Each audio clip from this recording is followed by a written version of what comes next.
My earliest memories are tinged with the sense of an invisible presence, a void where someone important should have been. My parents, loving but perpetually shadowed by grief, rarely spoke of the tragedy before my time. Yet the absence was palpable, a name whispered so softly it was almost a sigh. Jacob, my older brother, who vanished without a trace before I was born. This unsolved mystery was the specter at every family gathering, the unspoken sorrow in my parents' eyes. It shaped my childhood into a cocoon of overprotection, a barrier against a world they deemed too dangerous, scarred by the loss they had already endured. Despite never having met him, I felt a peculiar connection to Jacob, as if his spirit lingered, watching over me.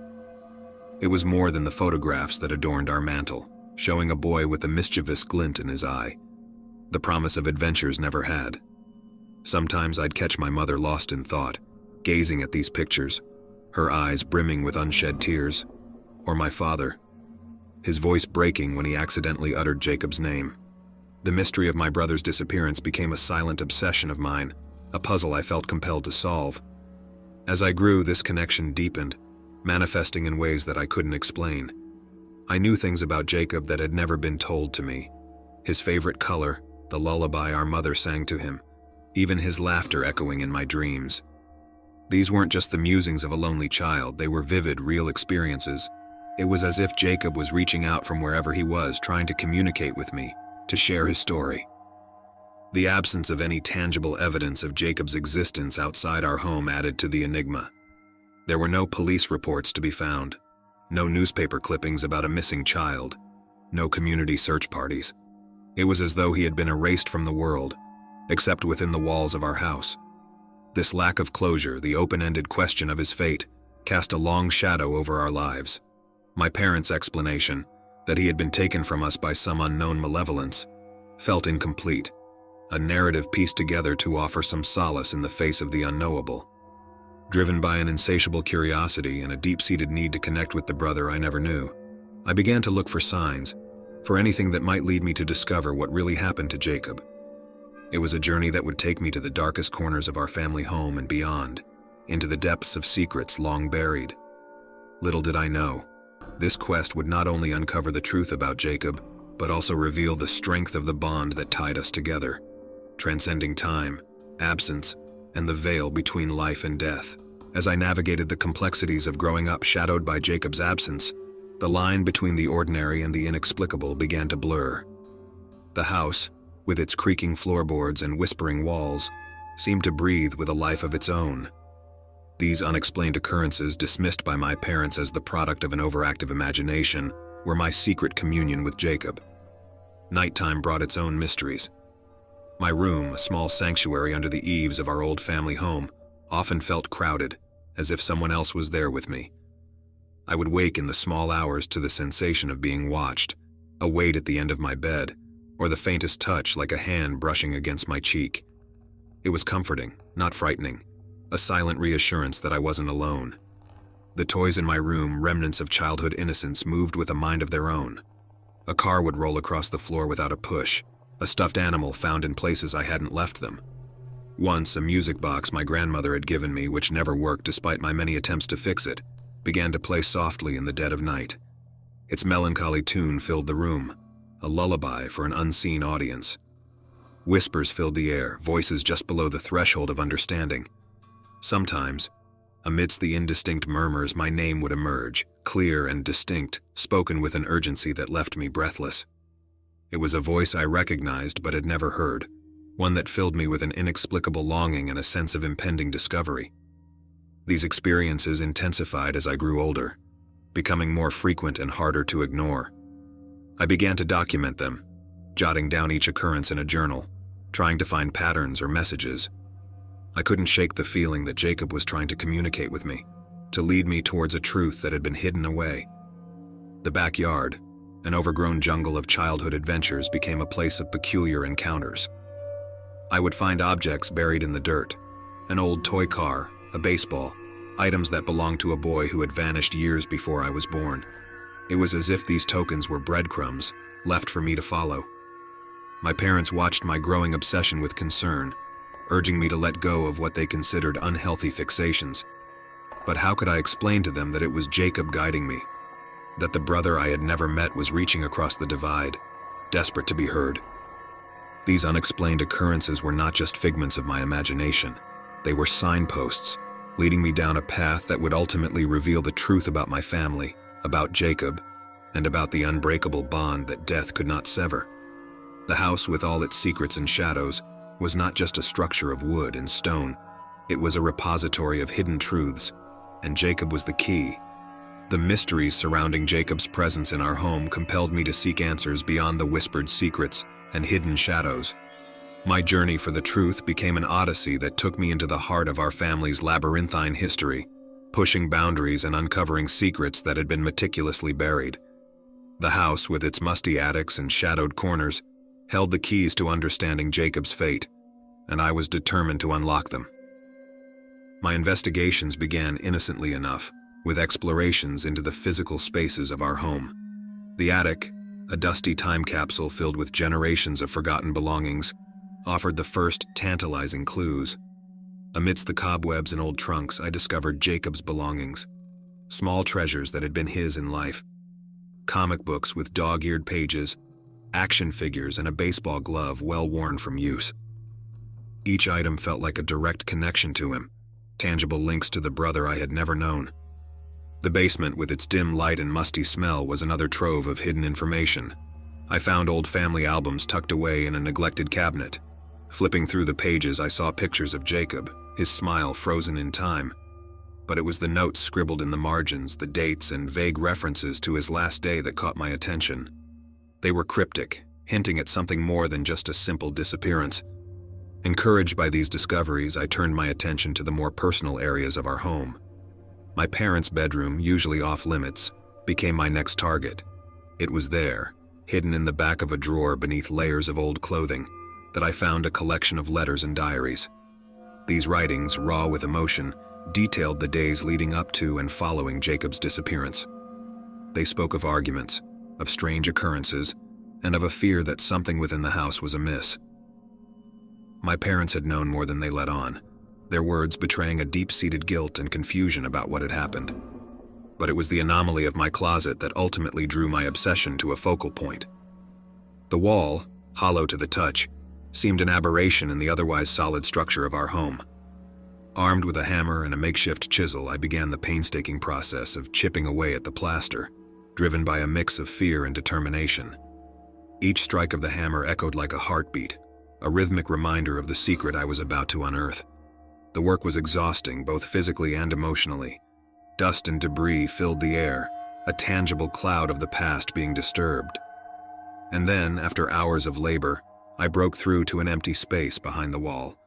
It was a hidden room, small and cramped, but unmistakably a part of our home that had been sealed off and forgotten. Inside, amidst the darkness and the stifling air, I found the most damning evidence of all: personal items that could only belong to Jacob. There, in the concealed silence of that room, the truth awaited me. A truth that would unravel the fabric of our family and expose the depths of a mystery that had lingered for too long. The quest for understanding had led me here, to the brink of a revelation that would change everything.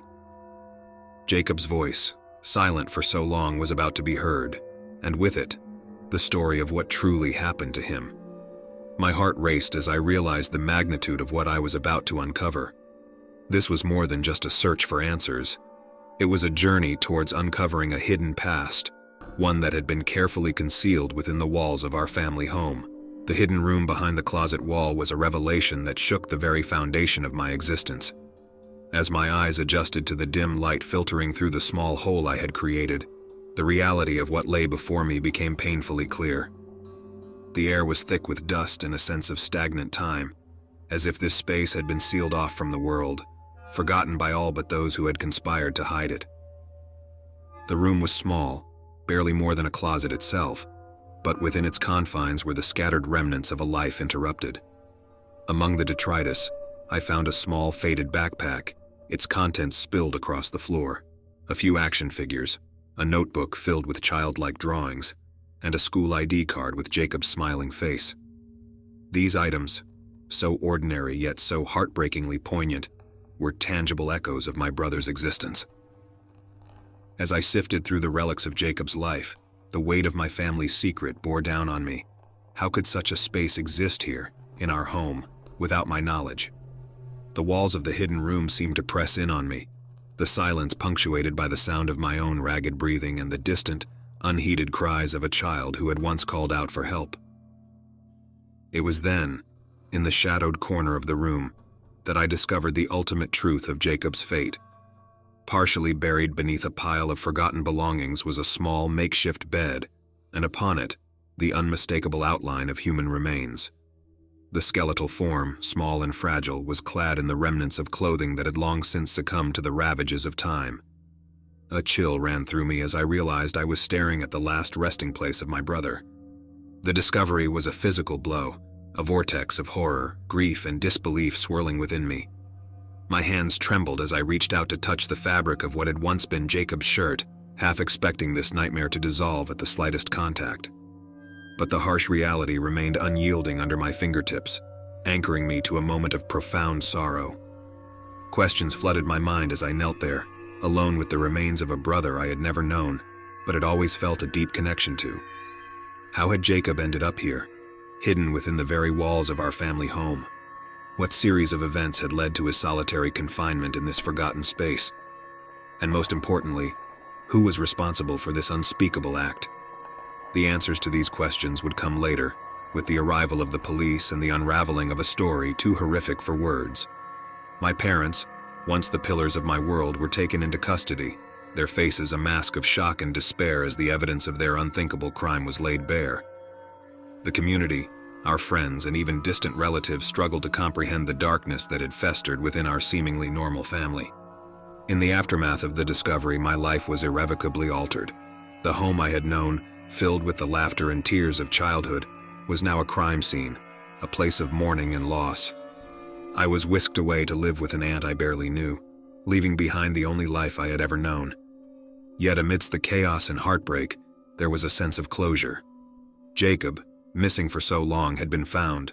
The brother whose presence I had felt throughout my life was no longer a ghost, a shadow haunting the edges of my consciousness. He was real, and in finding him I had fulfilled a promise I hadn't even known I had made, to bring his story to light, to give him the peace he had been denied in life. The discovery of Jacob's remains within the walls of our family home was a chilling conclusion to a mystery that had haunted our family for years. But it was also the beginning of a new chapter, one in which the truth, however painful, offered a path to understanding and eventually healing. The aftermath of uncovering Jacob's hidden grave within our home was a tumultuous period, marked by a cacophony of police sirens, whispered rumors, and the shattering of the life I once knew. The house, once a sanctuary of familial love and childhood innocence, became a monument to secrets and lies, cordoned off by yellow tape as investigators combed through the evidence of a decades-old crime. In the days following the discovery, I found myself adrift in a sea of confusion and grief.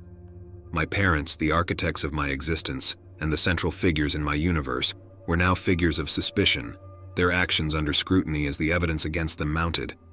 The notion that they could be responsible for Jacob's fate was a jagged pill to swallow, each detail of the investigation a hammer blow to my understanding of who they were. As the legal proceedings unfolded, I was taken into the care of my aunt, a distant relative who lived several towns over. Leaving the only home I had ever known, I packed my life into a few small boxes, the physical remnants of my childhood dwarfed by the enormity of the emotional baggage I carried with me. The journey to my aunt's house was a blur, the landscape outside the car window mirroring the turmoil within me.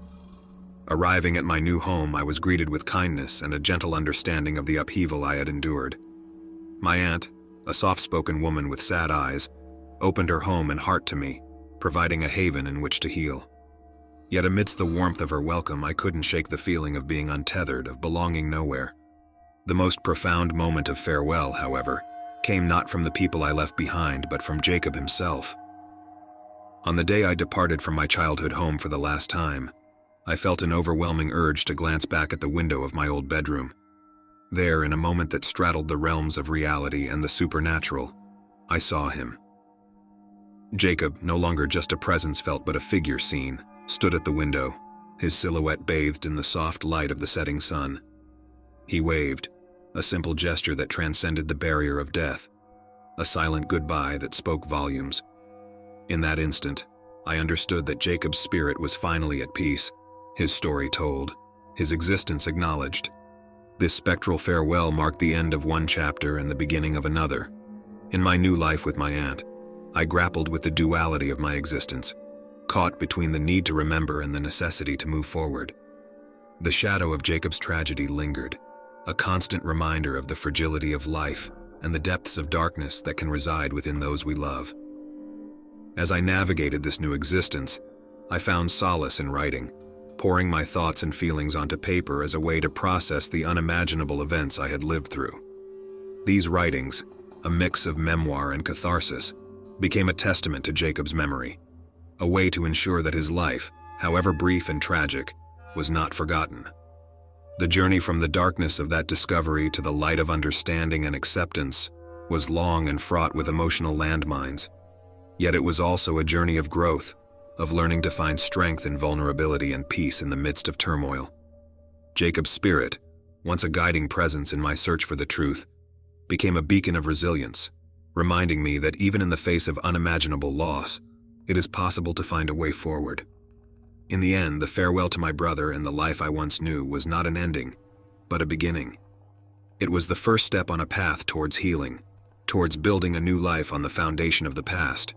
Jacob's goodbye was a gift, a release from the bonds of secrecy and sorrow, and a call to embrace the future with an open heart and a clear conscience.